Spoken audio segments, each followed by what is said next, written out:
Welcome to the video, and in this video I will show you one of the components of my personal dashboard, and that is how I collect the data of videos that I want to see or get recommended to me. So I don't have to watch the whole video, but I can just simply skim through it, get like a quick summary, the quick lessons, some tags, and save it to my to all of my knowledge. And then if I want to dive deeper, I can dive deeper by having like a more um, expanded summary of the transcript, or I can just actually watch the video. So let's dive into it on how I build this. So what you're looking at is Xeno. Xeno is a no-code or low-code platform in which you can easily visually manage the logic steps, but you can also connect this to other systems. It can be expanded on pretty well, so you can work with anything that you can imagine. So for a visual way to see your logic, it's really good. So right here, what I have is you input a URL and you get the output.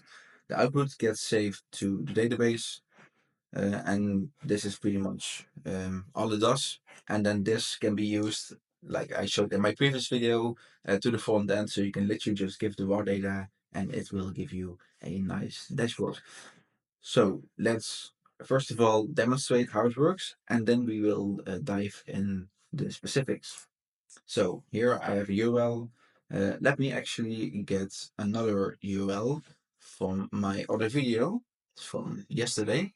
So we will reset it, we will paste it, and we will run it. All right, so in about 17 seconds, it's done. And we have here exactly everything that is important. So we got these two, these are our standards. Here we got the topic, so it's like a quick title, quick summarization. And then we have like the actual summary. Then we have the insights. The insights is an array, so we can have multiple insights. If it's one, yeah, that's fine. If it's 10, that's also fine. So it's like an easy bullet point overview, something that you can easily show in the front end. Then here we have some tags for filtering or later. Of course, the URL because you want to reference to it. You want to be able to quickly go to the video in your dashboard. And then here we have the transcript. So this is literally all text. And the reason I have structured it like this is because first of all, what we do is we get we get the URL and then we check if it already exists. And if it exists, well, we don't want to send the same thing to AI again. So once we have sent it to I will save everything necessary. So the most expensive thing in this, or the most expensive section of this function is sending all the context, and it's not expensive. So when we uh, when we get the transcript, we also save it. So, and also with the summary, also with the other things, so that when we want to reference it later, we don't have to make the same API call again and pay again. So that's why I have used this format. If I want to iterate on it and I want to make it better, it's cheaper for me to do instead of doing everything from scratch again. So let's walk through the logic. So what you see here is I will check if my database here contains the item. And in this case it does, so it checks by YouTube URL.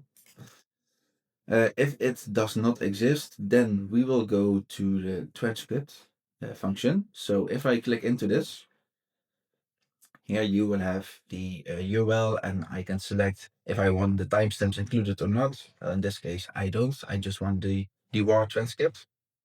And what I'm using is Superdata.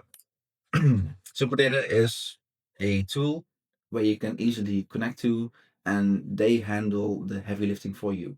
So you literally just input a YouTube URL, they will get the transcript. They also have some good documentation, and I have to say the pricing is also good. So I can do about 100 videos a month if I am correct. Yeah. So for now, I didn't need to pay yet. If it's necessary, I will get one of these two. and if necessary, I will get more. But what you see, the prices are pretty cheap for the value you get. So this is how I connect with Superdata. Then I have my prompts. So my prompts is something that I have pasted here.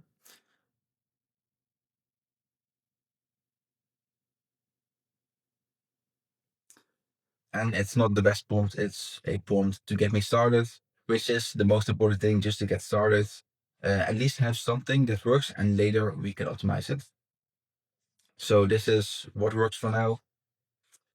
And then when we have that prompt and when we have the actual transcript, then we can send everything to here. Very important. What we want to do is we want to use a cheap model in this case. We can get extra reasoning, but for now this is not necessary. Then, of course, we have a prompt that we input. And this is the most important thing. We want the output to be application JSON. This way, we will get the same as this, and that we can process. So we can easily store it in Xano. We can easily use it here in the function stack. So that is why application slash JSON for the output MIME is very important. The temperature we set very low because we don't want, like we want it to be, how do you say it? Yeah, we don't want to give room to AI to fill in their own stuff. Like we want it to be very strict in what it outputs. So the higher the number, the more room we give it to fill in their own stuff. And in this case, we do not want it. Well, then we get the outputs, and simply what we do is we just save everything to the table. So what I did a few seconds ago is I run it again, but instead of when I run it again, instead of making the API call to whatever, right now it lets you just output what is saved. So there you saw that I don't have to pay again for getting the exact same result. So this is one of my components to help with completing my personal dashboard. And I will show you my personal dashboard in the upcoming videos with a nice front end. But I wanted to focus first on how I collect all the data so you can build along, so you can learn. And in the upcoming videos, I will show you my improved personal dashboard.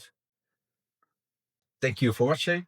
And I would say leave a comment if you have any suggestions, any questions, and I see you in the next video.